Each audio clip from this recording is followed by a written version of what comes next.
तो प्रश्नावली 9.1 के पास चले हम लोग, ठीक है। देखो अगर आपसे कोई पूछे कि 9.1 में देखो सब लोग, इसमें क्या है मुख्य रूप से पहले जानो। इसमें फर्स्ट बात ये है ना कि बताइए कि किसका आधार समान है और कौन एक ही समांतर रेखा पर स्थित है। यही प्रश्न का भाव है।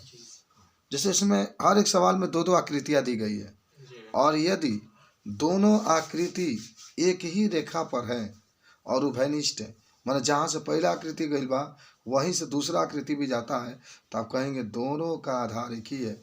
और जब दोनों का आधार एक ही होता है तो उसको हम लोग उभयनिष्ठ आधार कहते हैं।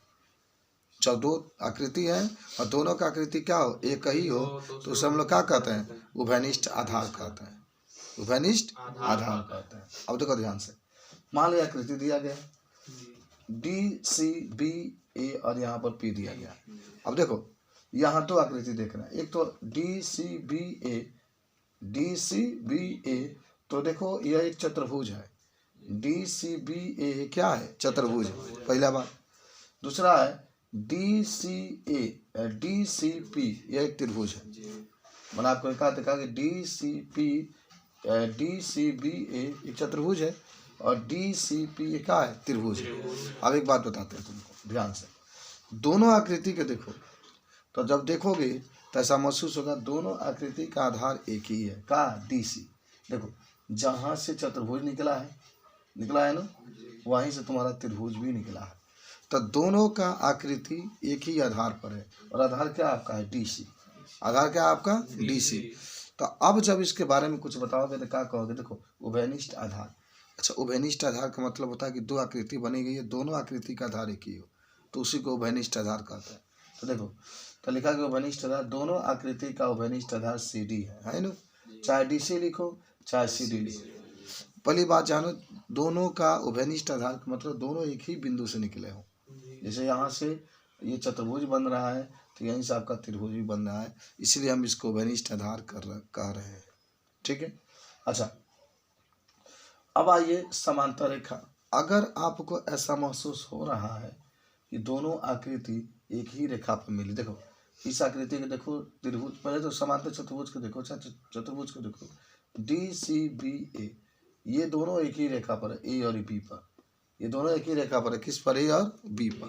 पहला बात आपने जाना कि दोनों एक ही रेखा A और B पर स्थित है, और A और B पर एक बिंदु का है, P है। A और B पर एक बिंदु P है, तो यहाँ D से और C से लिया कर किसको मिला दोगे, P को।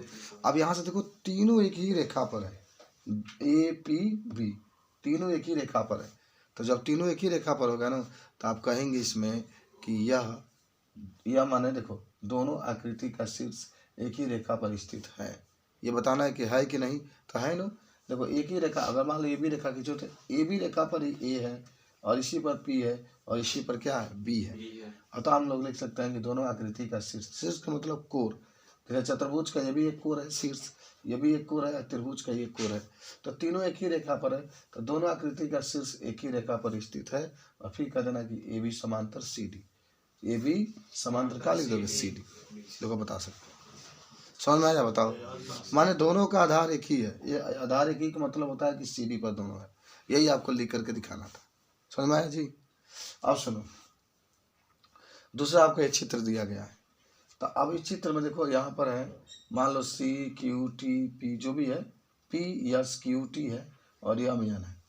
दोनों का तो आधार सेम है। देखो अगर ये चतुर्भुज देखते हो तो यह से ये भी निकला है P, और Q से ये भी निकला है T, और यहाँ यह से ये भी रेखा निकला है M, Q से ये भी रेखा निकला है N, तो यह MN को मिला दिया।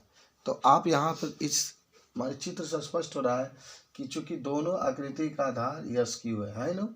देखो दोनों, बड़ा चतुर्भुज भी इसी से निकला है, छोटा चतुर्भुज भी इसी से निकला, तो दोनों आकृति का आधार क्या है, SQ।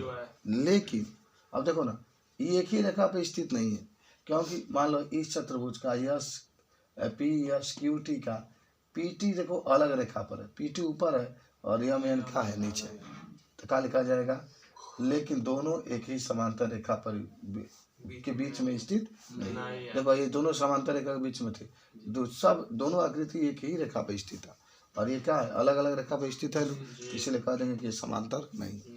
ठीक है। अच्छा, ये चित्र देखो, चित्र नंबर 3 आपका।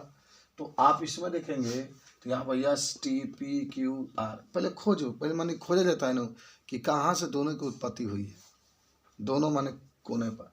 तो देखो यहाँ जो दिख रहे हो क्यू है, यहाँ आर है, तो इसी क्यू से ये पी भी खींचा गया है, आर से एस है, इसी क्यू से आपका टी है और आर से क्या है, टी है। तो आपको यहाँ से एक चीज़ समझ में आ रहा है कि उभयनिष्ठ आधार, यानी दोनों आकृति एक ही उभयनिष्ठ रेखा आर क्यू पर है ना। देखो इसी आर क्यू से ये भी रेखा निकली है, इसी क्यू से ये भी रेखा निकली है, तो दोनों का मान दोनों आकृति का एक ही उभयनिष्ठ रेखा आर क्यू है। ठीक है। अब देखो दोनों एक ही रेखा पर है, देख रहे हो ना, यहाँ पी है, यहाँ यस है, यहाँ टी है, तो पी यस टी एक ही रेखा पर क्या है, स्थित है। किस पर, पी एस समांतर क्यू है, क्या है, ये पी एस वाहिद है और यहाँ पर क्यू है। देखिए सेम अगर घुमा देना तो यही आकृति आपका आ जाए। अब आ जाओ इस पर, इसको देखो।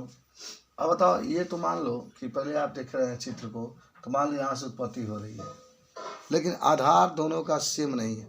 अब क्यों नहीं, हम बताते हैं। ये पहले देखो, मान लो यहीं से निकल चुका है, अगर यहाँ से निकला होता तो हम आधार एक समान कहते ना।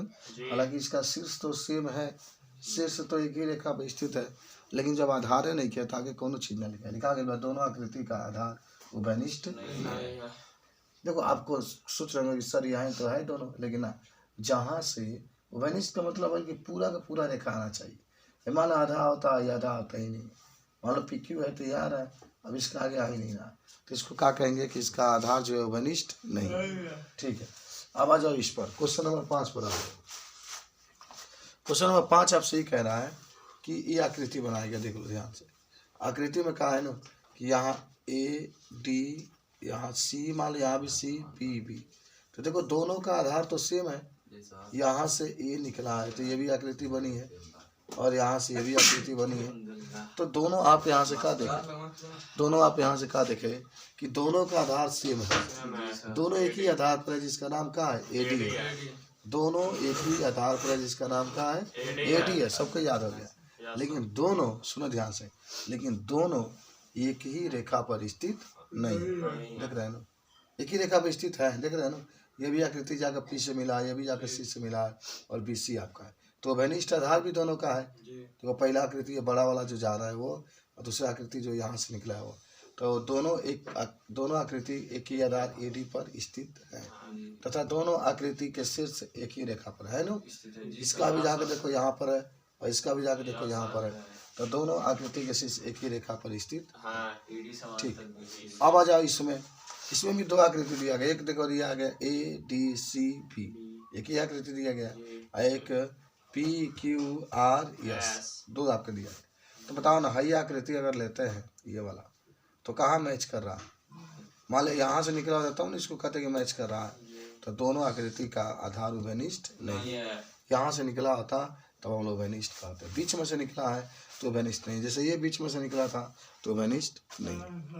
तो इस तरीके से आज हम लोग क्या किए, तो 9.1 को समाप्त किए। बहुत आसान चैप्टर था ये, बस आपको पहचान करना था कौन आधार है, कौन एक ही रेखा पर स्थित है। बता दोगे सब लोग?